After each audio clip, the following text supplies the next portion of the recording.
전국에 계신 스픽스 시청자 여러분 안녕하십니까? 또 국내외 해외에서 열심히 대한민국이 정상화되기를 갈망하면서 시청해 주시는 스픽스 해외 시청자 여러분도 대단히 감사드립니다.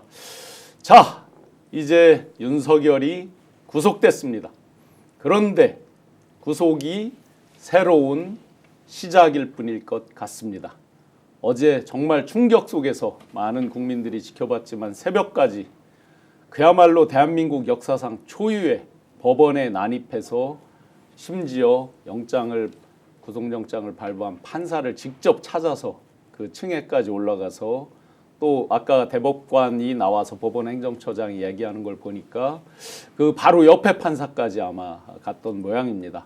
그야말로 직접적인 보복과 위해를 가하기 위해서 갔던 것, 저로서도 상당히 충격입니다. 실제 구속영장 발부 직후부터 저에 대해서도 상당한 위해가 가해지고 있고 심지어 이제 제 페이스북에까지 직접적인 댓글로 아주 안 좋게 양상이 전개되고 있어서 저도 그렇게 걱정이 많이 되는데 실제 판결을 내린 판사 이런 분들에 대한 신변보호 더 강화해야 될 것 같습니다. 윤석열 체포, 구속, 숨가쁘게 달려왔는데 그 뒤에 이제 서부지법에 대한 폭동까지 그리고 헌재, 월담까지 숨가쁘게 이어지는 지금의 사태들 스픽스에서 긴급 편성으로 긴급 진단해 보겠습니다. 지난번에 나와주셔서 아주 폭발적으로 인기를 끌어주신 우리 윤재관 대변인님. 안녕하십니까. 네, 좀 더 인사하셔요. 네. 아유 덕분에 가문의 영광입니다. 네. 더 자주 모시고 공연을 계속 고맙습니다. 청하겠습니다. 예.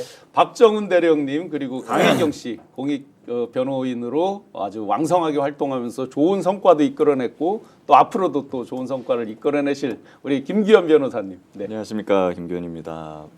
반갑습니다. 지금 그 공익 변론 하고 있는 것들 결과와 박정훈 대령님 결과와 또 강혜경 씨 간단히 한번 코멘트 먼저 주시죠. 예, 박정훈 대령은 당연히 이게 무죄고 원래 기소도 되지 못할 만한 사안입니다만은 예, 그걸 위해서 1년 반 동안 너무 마음 졸여왔던 것 같습니다. 당연한 결과가 나와서 기쁘고 뭐 분검 수찰에서 항소를 하긴 했지만 결과는 달라지지 않을 겁니다. 최후까지 열심히 뛰겠습니다. 강혜경 씨, 그리고 김태열 씨 같은 경우에는 지금 창원지검에서 이 계엄 사태로 인해서 약간 좀 주춤하는 그런 모습이 저희 변호인단한테는 보여지고 있습니다. 그래서 저희는 기본적으로 모든 자료를 다 제출했고 성실하게 다 진술을 하고 있으니 빨리 창원지검에서도 신속하고 엄정하게 그 윗선으로 수사를 확대해 주기를 바라는 입장입니다. 주춤하다는 거는 사실상 지금 내란 비상계엄 이후에 그들이 오히려 초점에서 멀어지면서 한숨 돌리면서 일부러 조금 늦추고 이런 건 아닌가요? 혹시라도? 그래서 약간 좀 어떻게 표현하면 붕 떴다? 약간 그런 표현이 맞을 것 같아요. 제가 생각하기에는 약간 밑에 일선 수사관이나 평검사들은 그냥 계속 밤낮 없이 수사를 하고 있는 걸로 보여져요. 그 전까지만 해도 왜냐하면은 정치인들 관련된 여론조사 이런 것들에 대해서 질문을 다 하고 저희가 자료 다 주고 막 했거든요. 네. 근데 계엄 이후에 아마 좀 이런 사태가 있고 나서 검찰 수뇌부에서 뭔가 여기에 관심이 좀 떨어진 것 같은 느낌도 들고요. 그러니까 이제 아무래도 그렇게 되면은 일선에서는 좀 움직임이 둔해지죠. 네. 그리고 한 가지 제가 또 걱정되는 것은 원래는 그 여당 정치인들에 대한 여론조사에 관해서 철저하게 수사를 하겠다는 입장이었던 걸로 저희는 이해를 했는데 그 부분에 대한 조사가 지금 늦어지고 있거든요. 혹시나 대선 정국이 지금 가까워 오면서 대선 주자들에 대한 어떤 수사를 망설이고 있는 것이 아니냐. 네.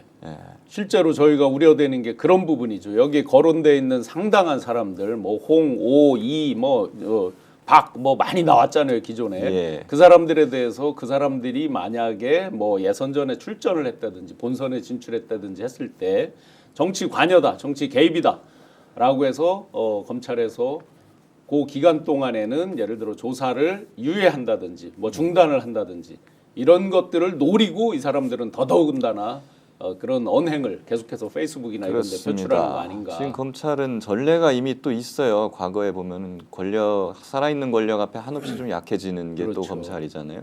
그리고 과거에 대선 때도 김건희 주가 조작 사건을 수사하던 검찰이 주가 조작 그 머리 수뇌부 권 회장 이런 사람 다 구속시키고 나서 김건희 여사한테 출석 요구를 했습니다. 했는데 대선이 한 4, 5개월 앞으로 다가오니까 본격적으로 그 정국이 시작되니까 더 이상 수사를 안 하고 그때 멈췄거든요. 네. 예. 뻔하죠. 네. 예, 지금의 국힘의 주장이 뭐 지금도 하고 있지만 앞으로도 그렇게 할 겁니다. 예, 수사는 선거 뒤에 하자 이렇게 계속 주장을 할 것이고 그것을 움직이는 기제가 분명히 있을 겁니다. 예. 지금 대통령실이 아무것도 안 하고 있다 생각할 수도 있지 않습니까? 네. 정진석 비서실장이 가끔 나와서 허튼 소리나 계속 예, 하고 예. 있고 내란 수계와 똑같은 얘기나 계속 하고 있는데 저 멘탈로 보면 민정수석이 지금도 움직이고 있을 것이라는 저는 심증을 갖습니다. 네. 그래서 지금 선거 기간이 곧 도래할 것이니 선거는 치르고 수사는 나중에 하자. 선거 이후에 하자. 이렇게 계속 그 수사를 지연시키는 전략을 가지고 민정수석과 검찰이 계속 내통하고 있을 가능성이 매우 높다. 네. 저는 그런 심증을 가지고 있고 그들은 우리가 생각할 만큼의 이성적인 사람들이 아닙니다. 본인들의 이익이 된다. 그리고 범죄를 덮을 수 있다고 하면 모든 수단과 방법을 가리지 않고 다 할 사람들입니다. 네. 그들이 가만히 있지 않을 거기 때문에 민정수석 그리고 대통령실이 어떻게 움직이고 있는지 이제 한 곱이 넘었으니 우리가 또 관심을 가져야 될 포인트가 아닌가 싶습니다. 예. 오늘 아침에 방송에서 박은정 의원께서는 검찰 이러다가 완전히 없어질 수 있다라고도 했습니다. 예. 이 부분에 대해서 저도 상당히 그 여당의 이율배반적인 태도를 좀 지적을 하고 싶습니다. 왜 그러냐면은 그 대선이 곧 시작되니까 주자들에 대한 수사를 나중에 하자. 네. 근데 지금 어떻게 보면은 정치 상황이나 일정이나 이런 것과 무관하게 사법의 시계는 돌아가야 되는 것이 원칙이고 그것이 원칙이죠. 삼권 분립이죠. 맞습니다. 그래서 사실은 여당도 얼마 전까지는 그런 논리에 따라서 지금 야당 대표에 대한 재판을 빨리빨리 해라 법대로 그렇죠. 예, 그렇게 주장을 하고 있어요. 정치적인 일정은 아무 상관이 없는 것이다. 네. 그러면서 만약에 여당 세로 주자들에 대한 수사는 대선 선거 이후로 미뤄야 된다고 하면 이건 완전히 말이 앞뒤가 안 맞는 그들은 건 아마 그쯤 되면 아니겠습니까? 그러겠네요. 재판은 시계대로 가야 되고 수사는 멈춰야 된다. 그러니까요. 네. 그 완전히 선택적으로 자기에 유리하게 주장을 하고 있는 것으로 보이는데 예, 그런 것과 아무 상관없습니다. 정치 상황과 관련 없이 사법 시계는 돌아가야 되는 게 맞죠. 네. 이렇게 멈칫 미뤄지고 있는 검찰의 창원지검의 명태균 게이트 수사 우리 시청자 여러분들이 잘 알고 계시듯이 그 정점에는 김건희, 윤석열 두 사람이 있습니다.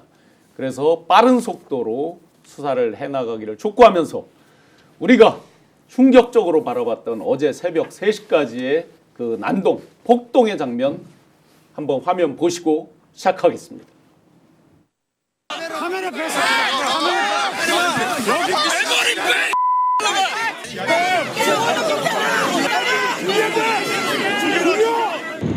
후문으로 와요. 후문으로. 후문 뚫렸어. 야, 후문 뚫렸어. 구속영장을 발부한 차은경 판사를 잡겠다며 순식간에 폭도로 돌변한 시위대는 급기야 소화기를 던지고 쇠막대기를 내리쳐 유리창을 깨고 법원으로 난입했습니다. 판사 어디 갔어?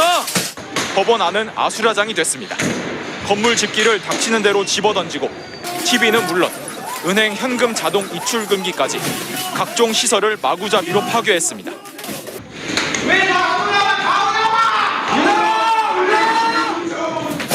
법원 서버실에 들어가 기록을 지우려는 듯 물을 붓는 모습까지 포착됐습니다.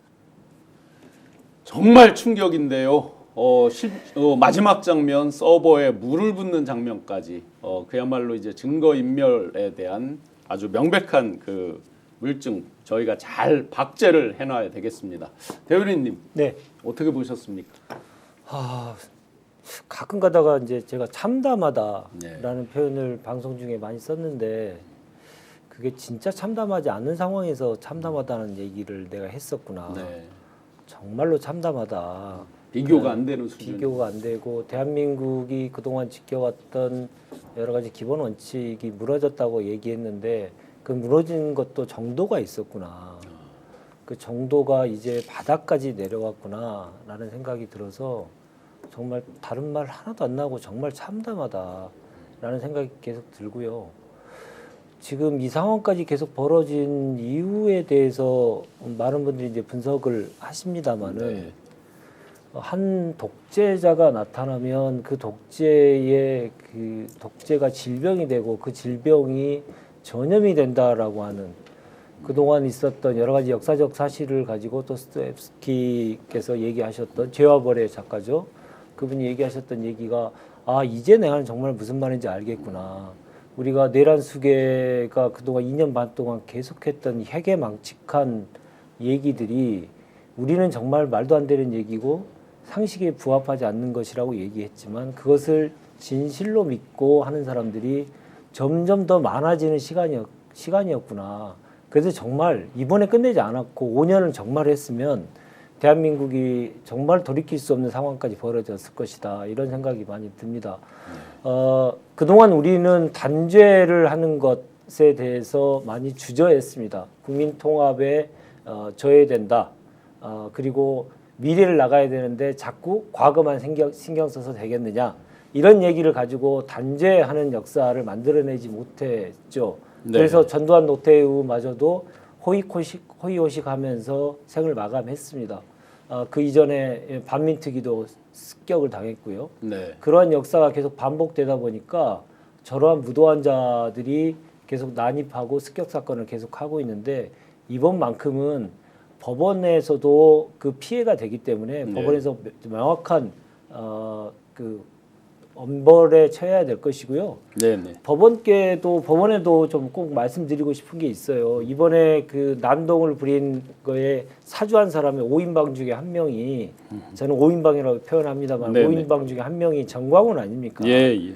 그 정광훈이 이런 방식으로 폭동을 일으키려고 하는 전조가 이미 몇 년 전에도 있었죠. 네. 2018년도에 그 선거법 위반 혐의로 해가지고 유죄를 받아서 계속 형이 유예되는 상황에서도 2021년도에 또 같은 법을 위반해서 기소가 됐고 그리고 문재인 전 대통령을 아무런 근거 없이 간첩이라고 얘기하고 네. 그리고 자유한국당에 대해서는 무조건 총선에 밀어주라 이렇게 하면서 노골적인 선거운동을 했던 적이 있는데 그 점에 대해서 기소가 됐는데 1심, 2심 모두 법원에서 무죄가 판결이 났습니다. 네. 이자가 법원에서 각까지 무죄가 나고 나니까 이제 준동하는 게 난동을 피우는 게 이 범위가 이제 폭력에 이르는 것까지 나는 다 용인될 수 있다라고 하는 자신감을 심어준 거거든요. 네.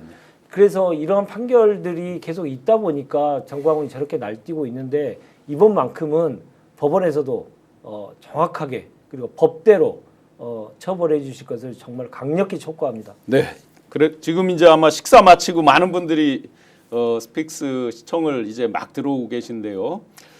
그 김선자님께서 전광훈 체포해라.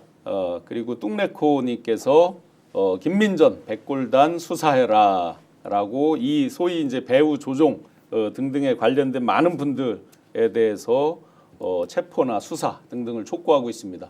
변호사님은 아마 검찰에 계셔 더 충격이 크셨을 그러니까요. 텐데 어떻게 보셨습니까? 법원에 대한 그 테러죠, 이건. 네. 테러 행위가 아마 역대 최초라고들 합니다. 예. 그리고 법원은 어떤 곳이냐면은 지금 흔히 뭐 법원, 검찰, 경찰 뭐 이렇게 얘기하지만 법원은 좀 굉장히 특별하고 신성한 곳이에요. 왜냐하면 검찰조차도 법원에 대해서 어떤 생각을 갖냐면 정치 검찰조차도 네. 제가 본 정치 검사들도 법원에 대해서는 그래도 쟤네는 진실과 정의의 최후의 보루야. 네. 이렇게 얘기를 합니다. 네. 그러니까 굉장히 특별한 의미가 있는 것이죠. 그 법원이 지금 폭도들에 의해서 침탈됐다는 것은 대한민국의 한 축이 완전히 무너져 버렸다는 걸 의미하는 것입니다. 그래서 이 부분에 대해서는 이걸 선동한 사람, 거기서 폭동을 한 사람 이런 사람들 끝까지 추적해서 반드시 처단한다라는 원칙을 가지고 모든 국가기관이 움직여야 된다고 생각을 합니다. 그리고 법원에서 이제 행정처장이 둘러보고 지금 담화문도 내고 했는데요. 예. 법원이 가지고 있는 어떤 충격이 생각보다 엄청나게 큰 것 같습니다. 왜 그러냐? 이분들 경찰에 대한 공권력, 폭력 행위, 뭐 공권력에 대한 침탈 이런 건 많이 있었어요. 근데 네. 사실 그 부분에 대해서 법원이 소위 말하는 솜방망이 처벌이라든가 이런 것들을 많이 해와서 비판도 많이 받았습니다. 근데 이번에는 본인들이 직접 침해를 당한 것이거든요. 그렇죠. 예. 그래서 어떻게 보면 이번 일을 계기로 해가지고 이런 공권력에 대한 어떤 폭력이나 테러 행위에 대해서 법원도 경찰이 당하건 아니 뭐 동네 동사무소가 당하건 내일처럼 좀 그렇게 다시 생각해보는 계기로 삼아보면 어떨까 싶습니다. 네, 이런 폭력적인 그 폭동에 대해서 심지어 전광훈 목사는 뭐 말할 것도 없고 심지어 국민의힘 의원들이 현장에 나가서 마치 폭동을 독려하듯이 선동하듯이 부추기는 장면들이 있습니다. 윤상열 의원 어떤 말을 하는지 한번 영상 보시고 이어나가겠습니다. 17명의 젊은이들이 또 담장을 넘다가 또 유치장에 있다. 그래서 또 관계자하고 얘기를 했고요. 아마 곧 본방이 될 것이다. 이렇게 보고 있습니다. 대변인님, 이게 말도 안 되는 처사 아닙니까? 현역 의원이라는 분이 비열하고 비겁하잖아요. 참 예. 비열하잖아요. 예. 그리고 자기는 도망가잖아요. 도망갔죠. 예, 미국으로. 미국으로 도망갔잖아요. 그래서 이제 비행기 안에 있다고. 네, 그 그래서 문제- 아마 저기께서 한 예. 최고위원께서 기내식이 목구녕에 넘어가냐라고 이제 잘 먹었을 겁니다. 예. 예. 우리하고 다른 사람들이에요. DNA 자체가.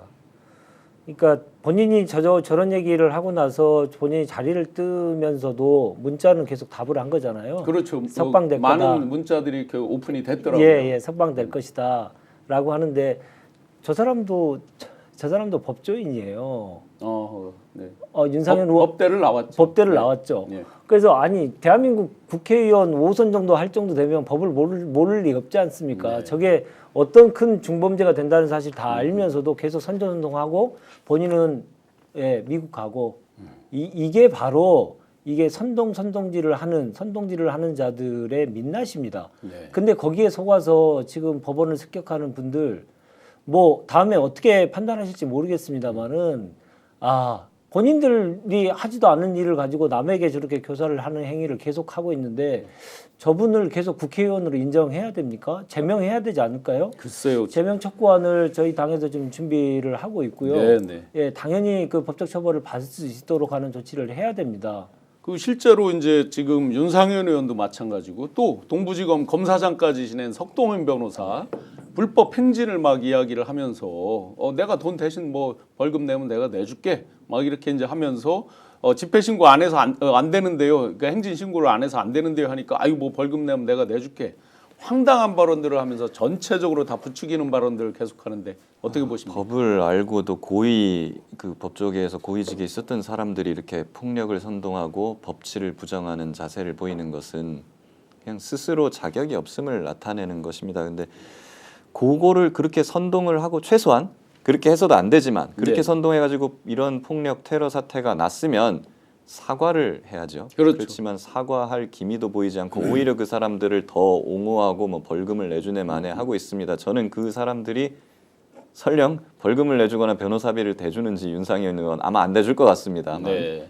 지켜봐야 될 것이라고 보고 자기들의 입속을 위해서 이런 자기 지지자들을 불구덩이로 사지로 몰아넣어가지고 자기는 또 나몰라라고 빠져나가는 이런 행태는 진짜 정치권에서 영원히 추방을 시켜야 된다. 네. 그렇게 황교안 생각합니다. 전 총리 보십시오. 무료 변론 해준다고 하면서 자기 계좌번호 까잖아요. 네.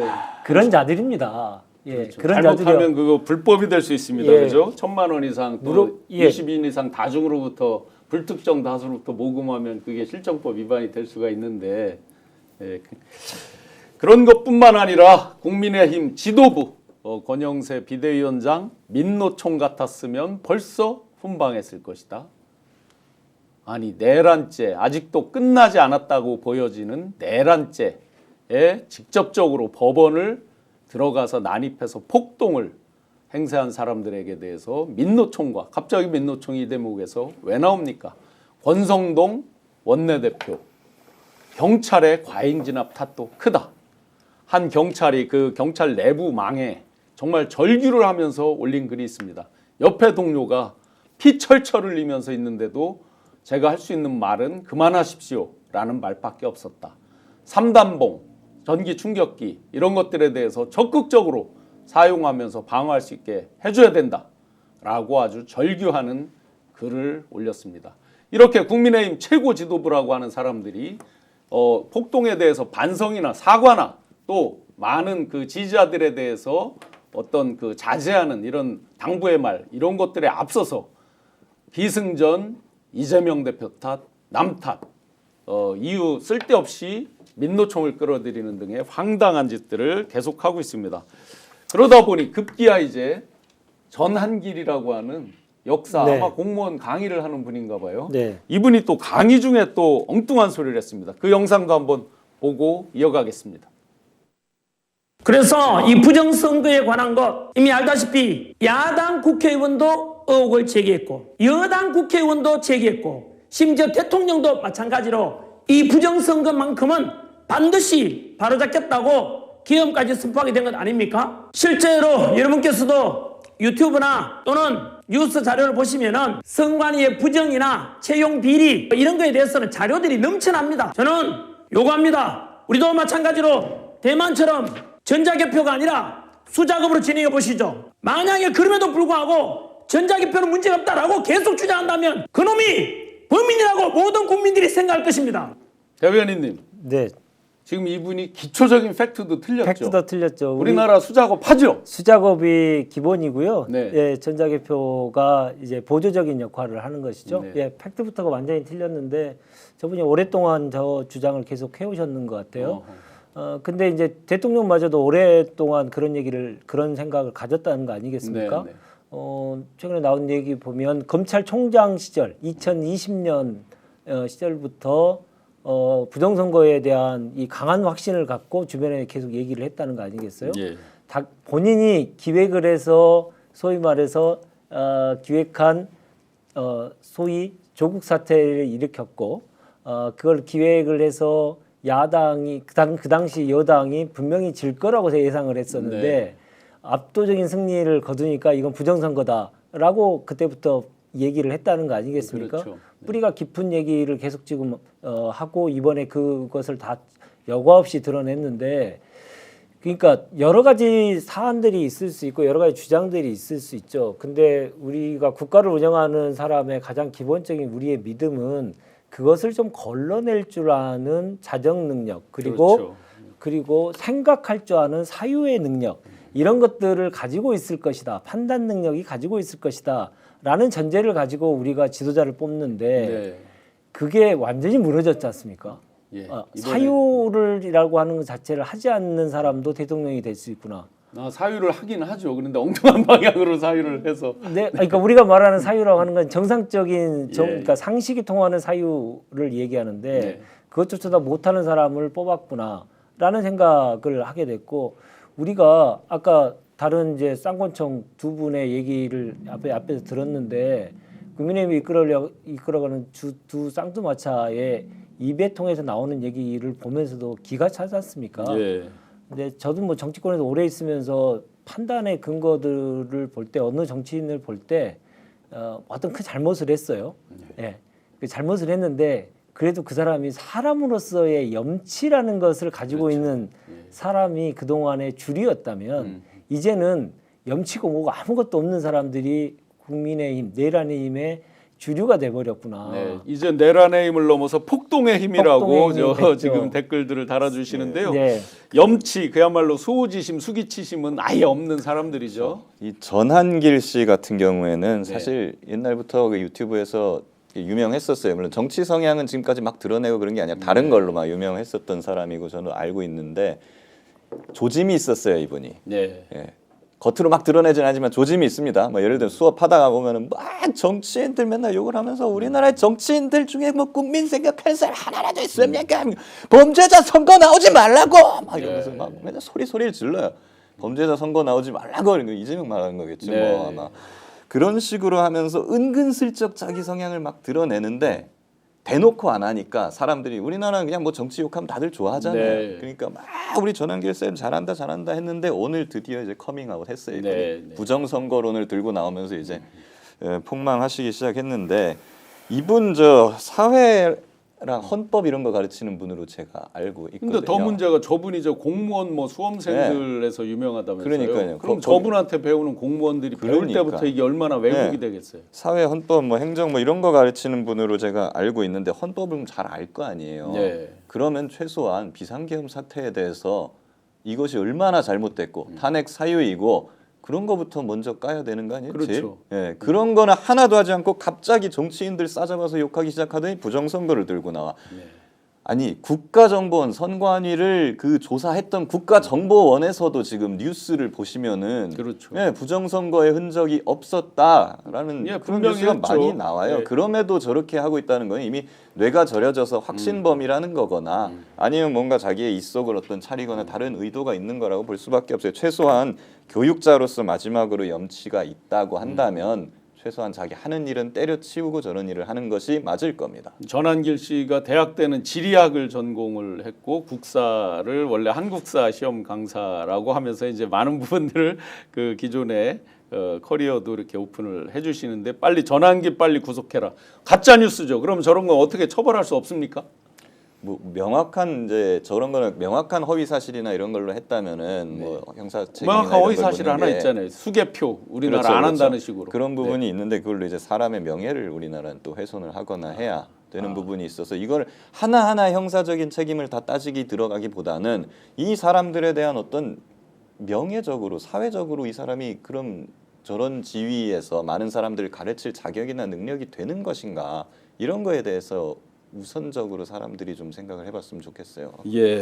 그 핵심은 돈이 아닌가 싶습니다. 아하.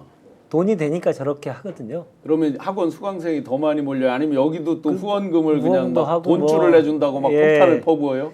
그 지금 저 구구의 유튜브 중에 한 곳은 12월 달까지만 해도 뭐 한 달에 스포츠만 해서 억이 넘어가는 상황이잖아요. 네. 그래서 이제 돈이 되니까 지금 계속 저러는 것이고 돈이 되니까 저렇게 계속 선동질을 하는 거 아닙니까? 그랬던 그 유튜버들도 요번에 공수처, 검찰 또 법원에서 강력히 나오니까 바짝 졸아서 바로 뭐 삭제한다, 뭐 또 자기들끼리 서로 누가 선동했다고. 그러니까 돈 벌기 위해서 열심히 찍었는데 그게 또 이제 증거로서 자기네들이 또 스스로 자백하는 거와 똑같으니까 지금 네. 삭제하고 있는데 자충수 자기 발등을 찍는 그게 됐네요. 그러니까 이제 유튜브가 갖고 있는 이제 그 상업성에 대해서는 다 얘기했지만 이 정도 되는 정도의 뇌란을 선동하는 정도도 우리가 완전 자유를 맡길 수 있는 것인가에 대한 이 생각을 좀 해야 되고요. 유튜브도 계속 저런 사람들에게 그 경고를 하고 그리고 사실은 퇴출할 수 있는 시스템을 갖춰 놨어요. 그럼에도 불구하고 작동을 안 시켜버리지 않습니까? 네. 그러한 문제도 역시 법적으로는 처벌의 문제도 있지만 유튜브가 갖고 있는 이 폐해성 그리고 자기가 자체적으로 하고 있는 자정 능력을 스스로 하지 않는 유튜브의 책임 이런 부분도 좀 시간이 걸리겠지만 얘기를 해줘야 되는 겁니다. 법적으로는 처벌하기가 상당히 좀 어려울 수 있거든요. 애매한 네. 영역들이 있죠. 네. 이 와중에 존재감 1도 없이 눈알만 굴리고 눈치만 보다가 남의 다리 8시간 늙어서 8시간이나 지나서 어떤 그 코멘트를 간단히 한마디 한 분이 있습니다. 그분의 책임을 강력히 묻지 않을 수 없습니다. 최상목 권한대행 어떻게 보십니까? 저는 맨 처음에 그분이 뭐 입장을 내는 줄도 몰랐네요. 네. 어디서 뭘 하고 계십니까? 예. 다 정리되고 나서 권한대행, 대통령 권한대행입니다. 예. 이 나라에서 일어나는 모든 일이 그 사람의 어떤 책임이라고 볼 수도 있는 것이죠. 이거 예상 못했습니까? 네.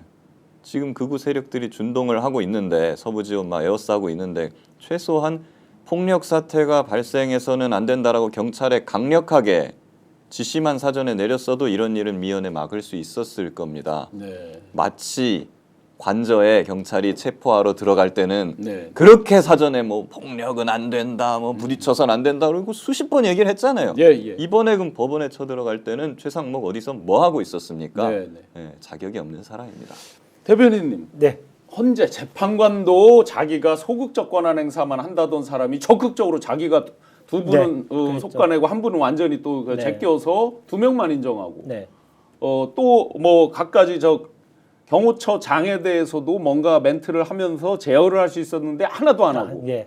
지금도 계속 눈치만 보다가 뭐 자기는 쪽지를 받아서 보지도 않고 뭐 차관보한테 줬네 네. 뭐 하고 뒤로 빠져 있고 네. 이번에도 다 끝나서 경찰이 입장 밝히고 공수처 입장 다 밝히고 네. 법원까지도 입장 밝히는 그 단계에서 뒤늦게 또 뒤늦게. 남의 다리를 긁는단 말이죠. 네. 이분 도대체 왜 이러는 겁니까? 아니, 원래 그런 사람입니다. 원래가요? 원래 그렇게 해서 입심영달을 한 사람이에요. 아하. 예, 그럼 지금 원래 윤석열이 저 체포 구속이 됐는데도 여전히 윤석열 눈치를 본다? 아니 당연히 저 줄타기의 달인으로 생각을 하고 있고요. 본인은 미르재단과 관련된 업무를 했던 사람인데도 불구하고 윤석열에 의해서 구속이 당하지 않은 네. 거의 유일한 사람 중에 한 네, 명이죠. 그때 여러 설이 있었죠. 예, 예. 그리고 이제 그런 자들을 단죄를 안 해놓으니까 또 세상이 바뀌니 또 나와서 저거 또 이제 부총리를 거쳐서 권한대행까지 하게 되는 거 아니겠습니까? 네. 그래서 우리가 역사를 자꾸 이제 자주 잊어버릴 수밖에 없는데, 근데 그래도 기록을 분명하게 남겨놔야 된다. 미르재단과 관련돼서 그 법적 처벌은 받지 않았지만 미르재단의 국정농단의 한 축을 담당했던 미르재단에 관여했던 자들이 누구 있었는지 그들이 다시 공직에 올 때는 제어할 수 있는 그런 사회 기본적인 시스템을 갖춰야 되는데, 국정농단이 끝나고 나서 이제 법적 처벌 중심으로 하다 보니까 그걸 못 남긴 거죠. 남겨도 있어도 저 같은 사람이나 기억하는 거지 많은 국민은 다 잊어버리는 네. 그런 상황인데, 이번만큼은 절대 안 된다.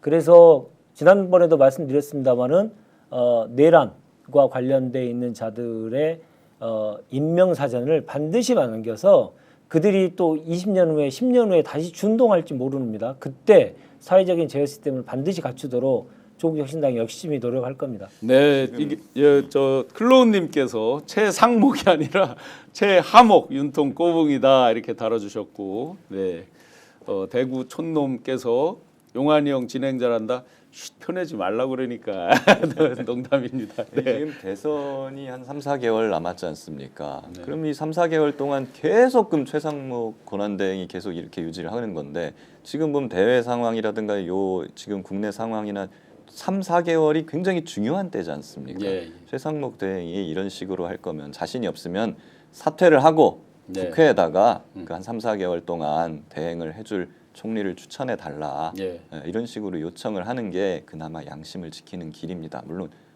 뭐 양심이 없으니까 그렇게 안 하겠지만 네네. 최소한 그런 걸 촉구는 해야 될 것 같아서 말씀드립니다. 심지어 뭐 지금 그렇게 태도를 보이다 보니까 대통령 잠재적인 여권의 대통령 뭐 후보군으로 대권 놀이를 하고 있는 거 아니냐? 그런 생각할 겁니다. 아, 당연히. 실제로요? 네, 당연히 할 겁니다. 그러니까 평생을 이제 위로 올라가는 거에만 관심 있는 사람들이잖아요. 네네. 예, 20대 때 이제 출세해가지고 계속 쭉 높은 사람들한테 잘 배워가 쭉 올라가고, 그게 이제 자기 인생의 최악의 목표지. 잘 사는 것, 어떻게 사는 것이 좋은 것이냐에 대한 판단이 아니고 올라가는 것, 한 단계 더 올라가고 승진하는 것, 이게 이제 인생의 목표인 사람들이기 때문에 네. 지금 당연히 다음에 그 여러 이제 여권 내에 주자들이 많이 없어져가는 상황이기 때문에 차기를 노리기 위한 생각들을 많이 할 것이고요. 실제로 보십시오. 황교안이 국정농단 이후에 저들의 당의 당 대표였습니다. 네, 그랬죠. 점점 우경화되더니 계속해서 부정선거 주장했고 급기야 당 대표도 했었죠. 예, 국정농단에 책임 있는 국무총리가 국정농단 이후에 탄핵이 되고 난 다음에 그 탄핵의 원흉인 정당의 대표가 됐어요. 네. 자기라고 왜 그걸 못하겠다고 생각하겠어요? 정치적으로 더 성장할 수 있고, 지금 행정가에서 정치가로 가고 정치가에서 조금 더 큰 꿈을 꿀 수 있다. 황교안을 봐라. 황교안보다 내가 뭘 못해? 나는 재경부에서도 최고였는데, 이런 생각을 할 자들이기 때문에 다시 준동할 겁니다. 그 자들은. 네. 그래서 반드시 이번에 싹을 잘라야 된다. 이렇게 생각합니다. 네, 비상계엄, 내란, 체포, 그리고 구속, 거기에 폭동까지 정말 숨가쁘게 오는 그 정점에 바로 누가 있습니까? 윤석열. 그런데 이 윤석열 씨는 지금 이제 구속돼서 서울구치소에 있으면서 또 역시나 모든 것들을 부인하고 하다가 그 극수수 폭동을 일으키는 지지자들의 의지에서 손편지를 썼습니다. 아마 자료화면이 있을 텐데, 손편지에 마치 그 내용에 대해서 어떤 관용적인 그런 태도, 행동, 아마 이제 처벌에 대해서도 관용을 해달라는 내용도 같습니다. 도대체 지금도 무엇을 꿈꾸고 무엇을 위해서 저런 손편지를 쓰는 건지, 반성이나 어떤 부끄러움이나 국민들 앞에 사죄하는 마음은 1도 보이지 않고 계속해서 그 극소수 지지자들에 대해서 마치 여전히 선전선동하는 것과 같은 글들을 계속 쓰고 있습니다. 너무나 참담한데 어떻습니까, 변호사님? 저는 저거를 보면서 윤석열이 어떤 결심을 했다라고 느낄 수 있었는데요. 네. 예. 선처 이런 걸 받을 생각이 전혀 없습니다. 아하. 왜냐하면 내란 수괴, 그러니까 내란 우두머리는 사형이나 무기징역밖에 없어요. 네네. 예. 여기서 열심히 자기가 반성문 쓰고 사실은 잘못했어야 하고 굽신굽신 해봤자 10년 무기징역 감경하면은 10년 이상 50년 이하의 징역이거든요. 네, 예. 그래봤자 최소 10년 써가야 되는 겁니다. 그렇죠. 예, 그렇기 때문에 얘는 이 사람은 그렇게 하기보다는 그냥 나는 사형 받을란다. 예. 오히려 윤석열은 사형 받으면 더 좋아할 겁니다. 아. 예, 사형 선고 받고 순교자가 돼가지고 이런 극우 세력들이 계속 준동시켜가지고 이런 사람들이 집권하거나 아니면 이런 세력들이 아예 뭐 쿠데타 폭동을 일으켜갖고 네. 그걸 통해서 내가 빠져나오고 예, 재집권을 하든지 아니면 나오는 것이 어떤 식으로든 하는 것이 가능성이 높다라고 소위 생각을 하고 말하는 그 있는 거죠, 지금. 트럼프에 대한 뭐 스터디를 뭐 많이 했다라고 하면서 그게 잘못된 스터디를 지금 하고 있는 거죠. 그렇죠. 예. 장길사님께서 아예 그 편지, 손편지 공개도 하지 마라. 아마 굉장히 이제 화가 나시니까 그런 것 같습니다. 쫄 보여가지고요. 사형까지는 쫄지 않을까 싶은데요. 이제 무기징역 정도를 바라고 있지 않을까. 아마 그, 사형을 해도 또 한국이 지금까지 집행을 잘 안 하니까 또 예, 그걸 뭐, 믿고 그런지 모르죠. 그래도 뭐 사형이라고 하는 거에 대해서 그 오금을 저리지 않을까라는 생각합니다. 워낙 쫄보인 사람이잖아요. 예. 대통령으로서 가장 기본적인 이 채통도 없는 양반이기 때문에 예. 그런 생각이 갑자기 들고 이 옥중 정치를 하는 이유가 뭐겠습니까? 똑같은 생각입니다. 이게 법으로 해가지고 자기가 빠져나올 방법은 없고 어떻게든지 나라를 전복시켜서 비정상으로 전복시켜서 사면을 받고자 하는 것이 더 빠르다 이렇게 생각을 할 텐데 저거를 계속 하는 순간 자신은 절대 못 빠져나올 것이고 걱정을 많이 됩니다. 예. 폭탄주를 20잔씩 먹다가 아하. 못 먹어서 금단 현상도 있을 수 금단 있는. 현상이 많이 네. 나올 텐데 그러다가 혹시 또 병보석으로 나온다고 막 네네. 이렇게 떼쓰지 않을까 그런 걱정도 합니다. 네네. 네, 시청자 여러분들도 아마 하도 허탈하다 보니까 많은 우려를 하시리라고 생각이 됩니다. 손편지, 정말 내용도 황당한 손편지로 자기 한 줌만큼의 극우 지지자들에게 의지를 하는 이런 쫄보의 모습을 보이는 것, 정말 이런 사람을 우리가 대한민국 대통령으로 뽑았나 하는 자괴감으로 저도 더 반성하는 의미로 대한민국 정상화를 위해서 더 노력하고 그렇게 정말 처절한 마음으로 임하고 있습니다.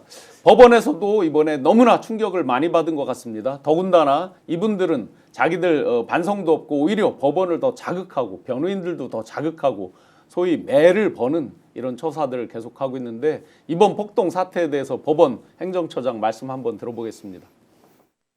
TV를 통해서 봤던 것보다도 10배, 20배의 참혹한 현장 상황을 확인할 수 있었습니다. 제가 30년간 판사 생활을 하면서도 이와 같은 상황은 예상할 수도 없었고 또 일어난 바도 없습니다. 모든 것은 우리 헌법이 정한 사법 절차 내에서 해소되어야만 우리나라를 지킬 수 있다는 그 점에 대해서 깊은 이해를 해주시기를 간곡히 부탁드립니다. 변호사님, 그러면 지금 이제 형사재판, 소위 내란죄에 따른 형사재판, 예. 앞으로 이제 구속, 뭐 기소 등등에 이은 형사재판, 당연히 심정적인 그 영향 효과를 미칠 것 같고요. 헌법재판에도 물론 이제 이번에 난입하면서 월담한 거 있지만 직접적 난입한 건 서부지법이지만 헌법재판에도 심정적인 영향은 상당히 크게 미칠 것 같은데 어떻게 보십니까? 당연합니다. 이걸 보는 모든 전국의 법관 판사들은 이걸로 인해서 굉장히 충격을 받았을 거예요. 네. 만약에 영장을 발부한 판사가 예. 바로 퇴근을 안 하고 조금만 법원에 머무르다가 예, 그렇죠. 폭도들하고 만약에 마주쳤더라면 예. 진짜 생명의 위협을 받았을 수도 위협 있었을 거 정도가 아닙니까? 아니라 그 예. 처음에 본 영상을 보면 뭐 그러니까요. 위해를 아주 살벌하게 그렇죠. 가했겠죠. 그러니까 앞으로 이 내란 재판을 담당할 판사 그리고 탄핵 심판을 담당할 헌법재판관들은 와 저게 나일 수도 있겠다. 네. 라는 생각을 당연히 할 것이고 그거는 어떤 형태로든 간에 재판에 영향을 줄 수밖에 없습니다. 실제로 이제 윤석열 씨가 그 한남동 공관의 체포 전에 많은 원로들을 한 명 한 명 불러서 식사도 하고 차도 마시고 하면서 했던 얘기가 있습니다. 제가 직접적으로 예. 이제 들은 얘기니까요. 그 나는 나간다. 틀림없이 나간다. 풀려날 수 있다라고 하면서 찾아오는 분들한테 총리 제안도 하고요. 또 그 과정에서 뭔 얘기를 했냐면 자기가 헌법재판관 중에 5명은 그래도 자기가 좀 자신 있게 되는 중에 그 중에 3명은 틀림없다. 이런 얘기를 했다고 합니다. 그런데 지금 말씀 들어보면 자기 편이라고 자기가 생각하든 뭐하든 지금 이런 폭동을 보고 과연 그걸 동의할 수 있는 헌법재판관이든 대법관이든 법관들이 있을까요? 없습니다. 그리고 이제 여당과 대통령들이 자꾸 야당 보고 판사를 겁박하지 말아라, 법원을 겁박하지 말아라, 역효과 난다라고 수차례 얘기해 왔지 않습니까? 예. 역효과 나는 걸 아는 사람들이 그래요? 예. 석동현 씨는 마이크 잡고 직접 법원에 막 경고를 했잖아요. 한심한 겁니다, 이 진짜. 예. 대한변협이 바로 변호사 징계를 해야 되지 않습니까? 네, 그러니까 대한변협 변호사가 아무리 돈 받고 자기의 의뢰인을 위해서 뭔가를 하지만 그래도 우리나라의 사법질서 기본 축에 대해서 부정하는 자가 변호사를 계속 활동하고 있는 것을 용인하는 것은 변호사 업계 전체에 대한 큰 부가되기 때문에 대한변협은 바로 징계를 청구해야 된다고 생각하고 그것을 저희들이 촉구하기 위해서 대한변협에 저희 당에서 레터를 보냈습니다. 아니 누구나 그 경찰이 체포영장 집행하러 들어오면 누구나 경호처를 비롯한 모든 시민이 그 경찰을 잡아도 된다 이런 얘기를 하는 사람이 우리나라의 변호사예요. 그리고 그 변호사 라이센스를 그대로 유지시켜준다. 그러면 이러한 폭동행위를 어떻게 막을 수가 있겠습니까? 이런 자들이 그러니까 자기의 그 권위, 자기가 그동안 쌓아왔던 권위를 가지고 사람들에게 계속 내란을 하고 내전으로 이끌어내도록 해서 선동하는 거지 않습니까? 그걸 가지고 변호사라고 하는 라이센스를 가지고 더욱더 법률 지식을 가지고 얘기하니까 저 사람들은 변호사고 서울 고검장까지 했던 사람이 저 정도 하니까 아무 문제 없겠지. 그리고 정권의 최고 실세인 사람이 석방된다고 하니까 아무 문제 없겠지. 이렇게 생각하는 거잖아요. 네. 그래서 법적 체벌에 대한 얘기도 많이 지금 있고요. 윤곽근 석동현 변호사가 이미 변호사로서의 이 지켜야 될 선을 이미 넘었고 네. 범법을 조장했고 선동했기 때문에 그에 대한 처벌을 해야 된다. 그건 좀 시간이 걸리겠죠. 일단 대한변협이 즉각 나서서 네. 변호사 징계부터 해야 된다고 생각합니다. 당연한 말씀입니다. 근데 지금 이게 원래 즉각적으로 되었어야 할 일인데 지금 이게 좀 타이밍이 안 좋은 것이 대한변협 회장 지금 선거 중이에요. 그렇죠. 예. 오늘 결정이 됩니다. 오늘 투표일이거든요. 예. 그래가지고 이제 후보가 지금 2명인데 안병희 후보하고 안병희 후보하고 김정욱 후보. 김정욱 후보. 어떤 후보가 되더라도 당연히 이거를 용인하지 않을 거고 당장에 이제 절차에 착수할 거라고 보고 그리고 이게 변호사분들뿐만이 아니라 일반 시민 뜻있는 시민들도 변협에 전화 걸고 편지를 쓰고 해서 이게 움직이게끔 그렇게 국민의 뜻을 전달을 해야 된다고 생각합니다. 전달을 해야 될 것 같습니다. 충격적인 일이 연속으로 일어나다 보니까 많은 시청자분들이 이제는 웬만한 일에는 충격도 받지 않는 것 같습니다. 그런데 아마 이 일은 또 충격을 많이 받으셨을 것 같습니다. 김성훈 경호처 차장. 도대체 그 사람을 왜 검찰은 법원에 넘겨보지도 않고 구속영장에 대해서 뭐 기각이라고 표현을 썼는데 정확히 기각이라는 표현은 맞지 않는 것 같습니다. 반려가 맞는 거죠. 김성우 씨, 이광우 씨, 왜 그 사람에 대해서 다 구속영장 신청을 하지 않았습니까? 가장 이해가 안 되는 부분이에요. 이게 지금. 그게 혹시나 이 폭동에 시그널을 준 효과도 있을 거 아닙니까? 당연하죠. 그러니까 검찰 또한 지금 아직 수사권을 가지고 있습니다. 그러니까 당연히 범죄 예방에 대해서도 책임이 있는 거고요. 그러니까 잘못된 시그널을 줘서는 안 되죠. 법원 폭동 이후에 검찰은 막 지금 전담팀까지 구성해가지고 막 구속 수사 원칙으로 하겠다 이러고 있지 않습니까? 근데 지금 경호처 직원들을 동원해가지고 법원의 체포영장을 막아선 그 사람들, 핵심 경호처 관계자들을 그냥 풀어준다? 그리고 이걸 반려라고 나왔는데요, 뉴스에. 정확하게는 검찰은 3가지 결정을 합니다. 그러니까 경찰이 구속영장을 신청하면 검찰은 청구하거나 법원에 아니면 기각하거나 아니면 보완 수사 요구를 합니다. 여기서 기각을 했는지 보완 수사 요구를 했는지는 잘 모르겠습니다만은 사안이 이게 굉장히 중대한 사안이잖아요. 구속을 해야 되는 겁니다. 예. 그렇다고 한다면 검찰 입장에서는 이걸 만연히 석방하라고 하지 말고 혹시나 전 그 생각을 했어요. 지금 시간이 촉박하기 때문에 증거가 지금 부족한 상황일 수도 있겠다는 생각은 들어요. 네. 이 사람들이 지금 심증은 있으나 아직 물증 그렇죠. 같은 왜, 확보가 왜 덜 그러냐면 된 지금 거. 경호처에 대한 압수수색도 해야 되고 경호처의 그 부하 직원들 이런 사람들에 대한 조사도 해야 되는데 네. 아마 시간이 촉박해서 잘 못했을 수 있어요. 예. 그렇다면 요거에서 빨리 지금 보완 수사를 해와라. 그러면은 우리가 청구를 하겠다. 이렇게 할 수 있는 거거든요. 그렇죠. 예, 근데 그렇게 하지 않았다는 거예요. 그럼 완전히 이번에 저 기각일지도 모르겠네요. 혹시나 예. 그죠? 그러면 이게 진짜 네. 폭동에 저는 김성훈 씨 같은 사람도 뭐 구속이 안 되는데 네. 우리 네. 뭐 우리 이 정도 해도 뭐 우리 훈방 뭐 이런 거 되는 거 아니냐? 또 네. 어떤 국회의원은 훈방이라고 또 뭐 확성기 잡고 얘기도 하는데 이런 착시 효과 이런 시그널을 준 측면이 저는 강하다고 보여지는데 어떤가요? 당연하죠. 서로가 서로를 이용하고 있지 않습니까? 네. 그러니까 윤석열을 보호한다고 생각하지만 윤석열을 보호하는 게 아니고 서로가 각자의 이익을 위해서 목적을 위해서 지금 뛰고 있는 거거든요. 아까 말했던 극우 유튜브는 돈 때문에 그렇게 많이 예. 그러는 것이고요. 국회의원들은 자기의 수사를 피하기 위해서 조금 더 지체시키기 위해서 그리고 또 대선에서 지지 않기 위해서 어떻게든지 시간을 벌여서 국면을 전환시켜 보기 위해서 그렇고 아까 얘기했던 윤곽근, 석동현 이 변호사들은 이참에 잘 됐다 내 이름이라도 잘 팔아보자라고 해서 자기 의뢰인의 생각과는 완전히 다른 얘기들도 많이 하고요. 자기 정치를 하는 거잖아요. 그런 식으로 해서 윤을 기점으로 해서 자기의 이익을 위해서 모든 노력들을 하는 사람들이기 때문에 이런 자들이 범할 수 있는 한계는 없습니다. 예. 그리고 지금 김성훈 차장이 그동안 했던 악행만 보더라도 구속하고도 넘치죠. 차고 네. 넘치죠.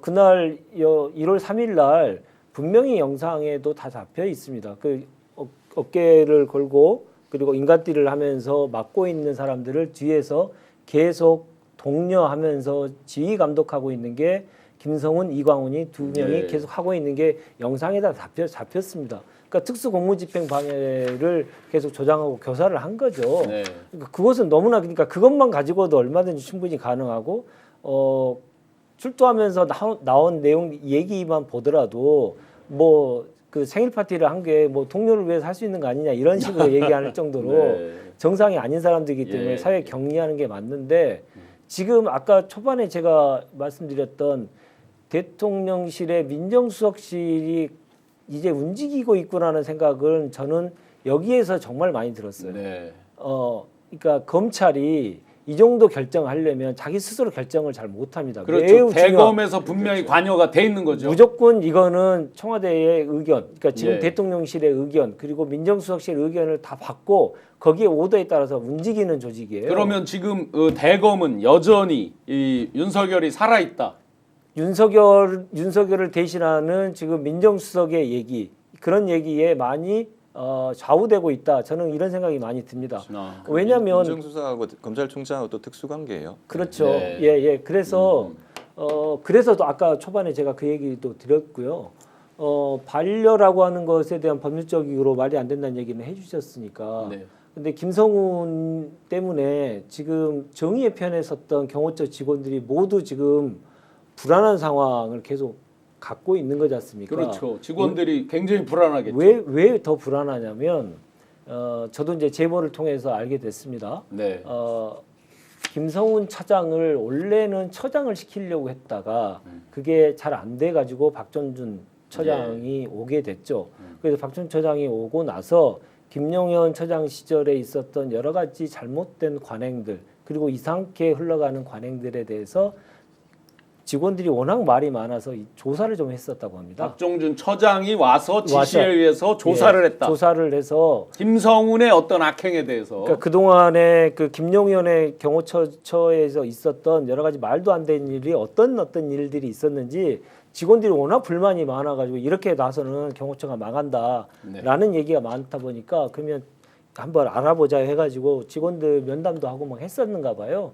지금 나와 뭐 안마를 했느니 뭐 예. 그 뭐 풍선을 불었는지 뭐 노래를 불렀는지 이런 얘기들도 그 조사 과정 속에서 다 나왔던 내용이라고 합니다. 네. 예. 그래서 이번에 분출할 수 있었던 것이고요. 그 과정 속에서 김성훈이 어떤 악행을 했는지 조사가 다 돼 있습니다. 예. 그러니까 아까 우려하셨던 그런데도 뭐 좌천시키거나 자르거나 이런 걸 못했네요. 전혀 못했죠. 네. 그러니까 증거가 부족하거나 직원들 대상으로 하는 내용을 제대로 뭐 습득을 못했거나 그것지 않고요. 이미 조사가 다 돼 있기 때문에 경호처에 압수수색 한번 하고 경호처에 대한 수사 딱 하루만 하면요. 구속할 이유는 차고 넘칠 거라고 저는 개인적으로 생각합니다. 증거인멸 우려가 없다라고 하면서 풀어줬다고 하는데요. 증거인멸에 대해서 폰도 안 가져갔다. JTBC에서 나왔습니다. 그 다음에 안가, 삼청동 안가에 있는 거 CCTV 뭐 삭제해라 등등을 지시했다는 증언들도 다 있었는데요. 명백하게 증거인멸을 이미 시도한 사람한테 증거인멸 우려가 없다. 도저히 믿기지가 않는데요. 충격적이죠. 네. 굉장히 잘못한 겁니다.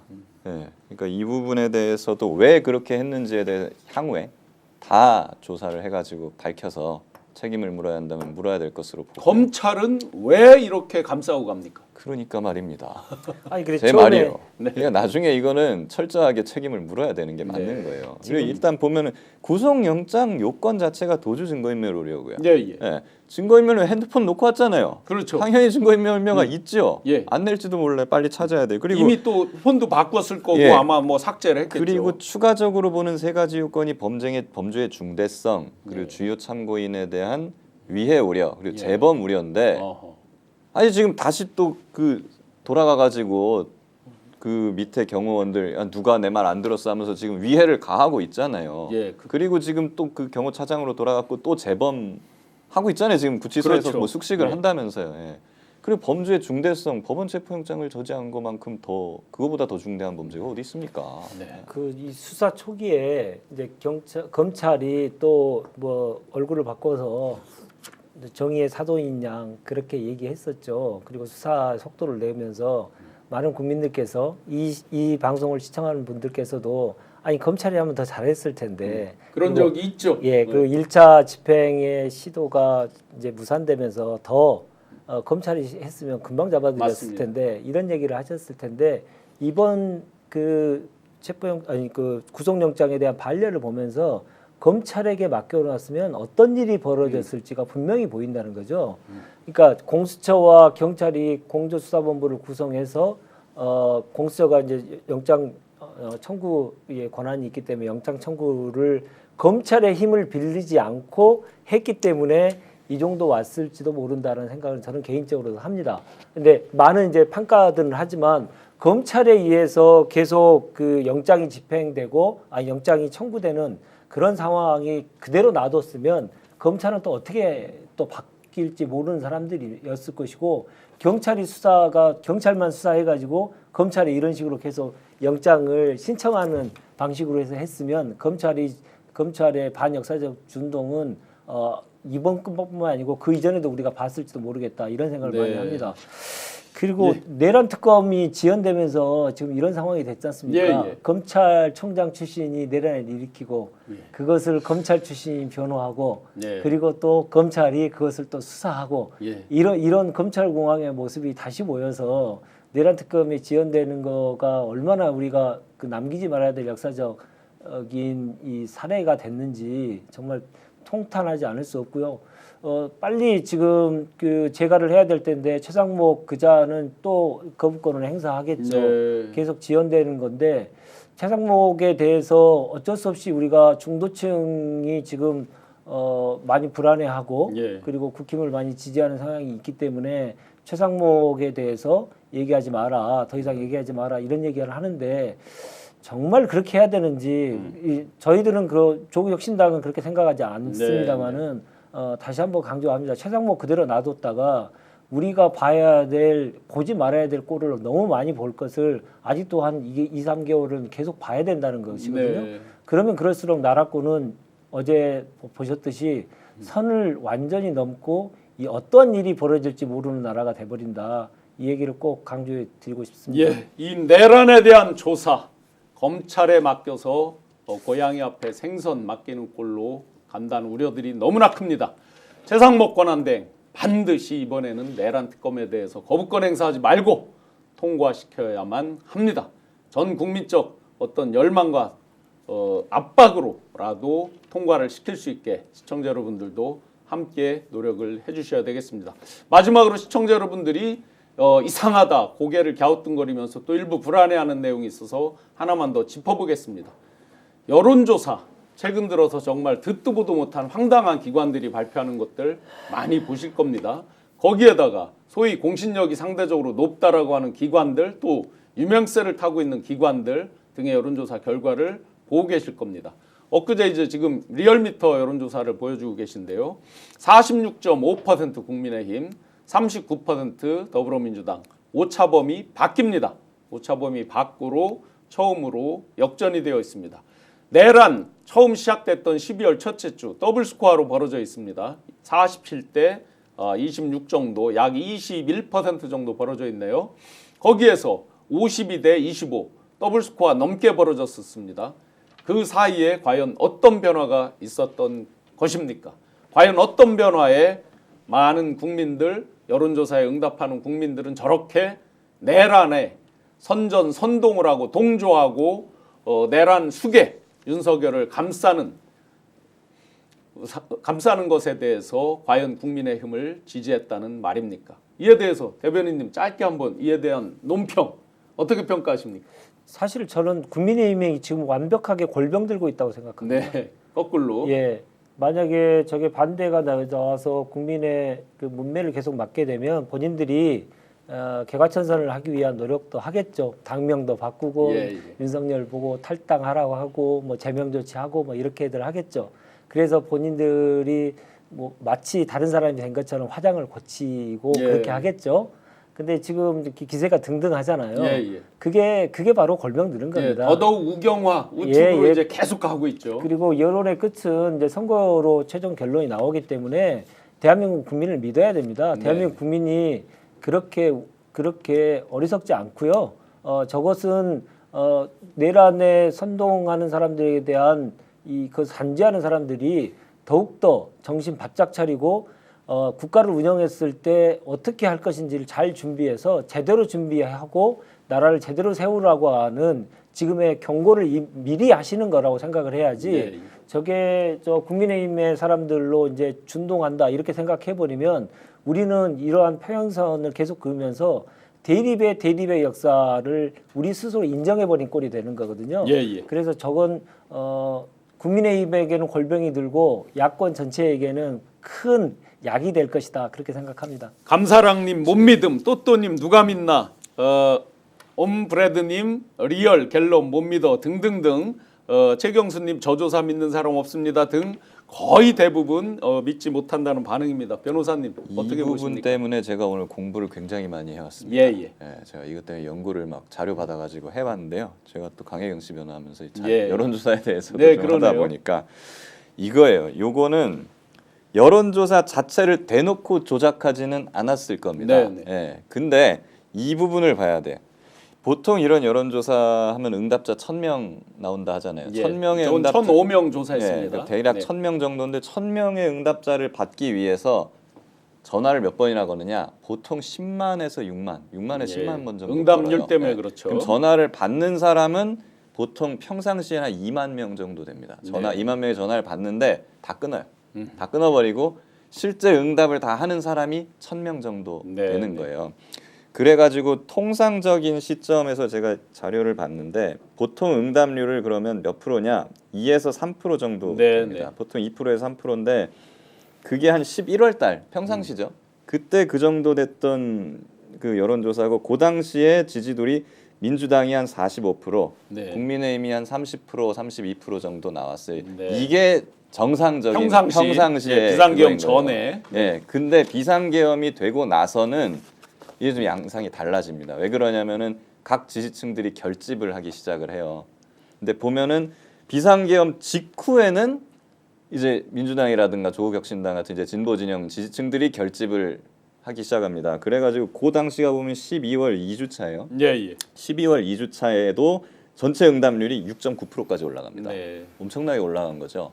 이때 누가 결집했겠습니까? 계엄 때는 그렇죠. 당연히 진보 진영에서 결집을 네. 했겠죠. 그래서 초반에. 이때 어떻게 나오냐면 민주가 52.4%가 나오고, 네, 네. 예, 국힘이 25.7%가 나오고요. 예, 예. 예, 그리고 나서 이제 윤석열이 체포되고 구속되고 이렇게 되니까 민주 진영은 조금 이제 평상시로 좀 돌아갑니다. 네. 그 대신에 지금 극우 이 반국가 단체를 추종하는 그 사람들이 지금 결집을 하는 거거든요. 그래서 지금 이번에 그 여론조사 지지도가 역전된 여론조사를 보니까 전체 응답률이 무려 7.8%. 네. 통상적일 때 2.2% 3%였는데 이번 응답은 7.8%까지 올라간다는 거예요. 그렇게 돼서 국힘이 46.5%라는 이상한 결과로 나오는데 네.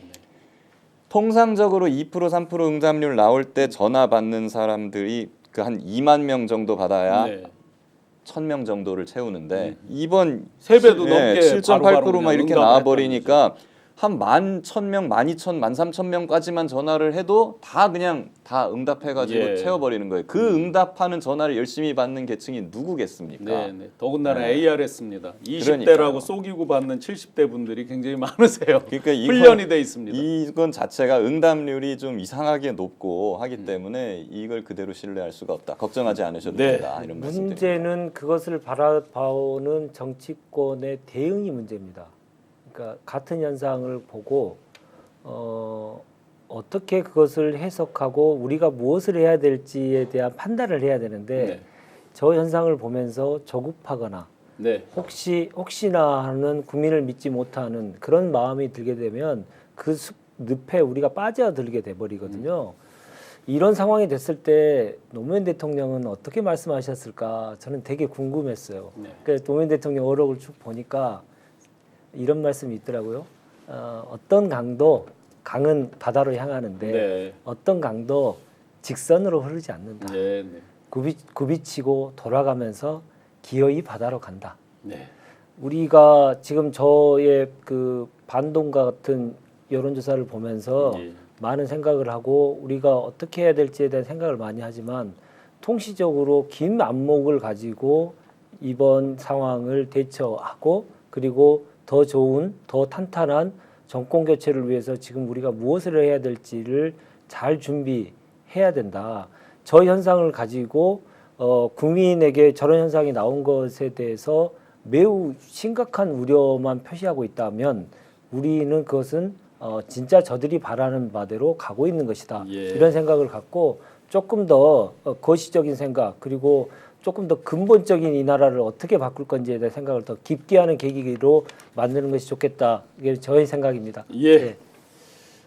아무리 굽이굽이 돌아도 결국은 넓은 바다로 나아간다.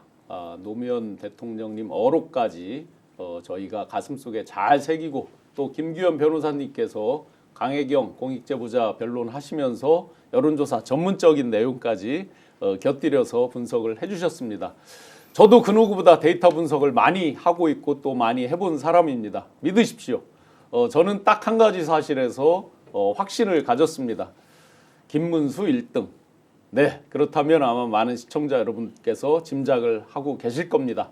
어게인 2017, 2018의 업그레이드 버전일 뿐이다. 그런데 그 업그레이드가 좋은 쪽의 업그레이드가 아니라 나쁜 쪽의 업그레이드다. 딱 한 가지 질문만 드리면 답이 나온다고 생각합니다.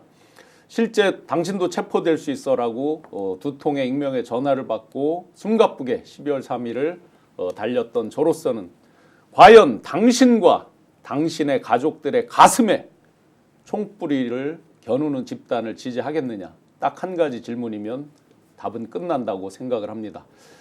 1월 22일 수요일 하루 종일 저도 지금 펼쳐지고 있는 국정조사 특위의 참고인으로서 진술을 합니다. 부정선거 관련 관리 대책이라고 하는 문건 공개한 건에 대해서 국회 국방위 참고인으로 채택이 돼서 진술을 합니다. 그날 낱낱이 그들의 민낯, 부정선거에 이들이 얼마나 집단적으로 빠져있고 그거에 대해서 맹신을 하고 소위 말하는 발작 버튼을 누르는 단계까지를 왔는지에 대해서 그 모순된 내용들 정말 세세한 자료를 가지고 공개해 드리고자 합니다. 시청자 여러분들께서도 같이 관심을 갖고 그들의 어떤 잘못된 진상, 소상히 한번 보시면서 마지막 장미 대선이 될지 벚꽃 대선이 될지 아직은 알 수 없으나 그 판단의 기준을 더 견고하게 해주시면 좋겠습니다. 여기서 잠깐 우리 대표님께서 늘 후원 안 받고 우리 자체적으로 양질의 컨텐츠를 공급하겠다라는 이제 신념이 계신데요.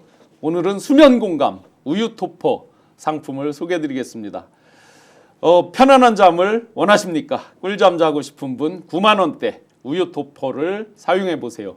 수면 공감에서 수백만 원짜리 매트리스 부럽지 않게 푹신하면서도 탄탄한 우유 토퍼를 출시했습니다.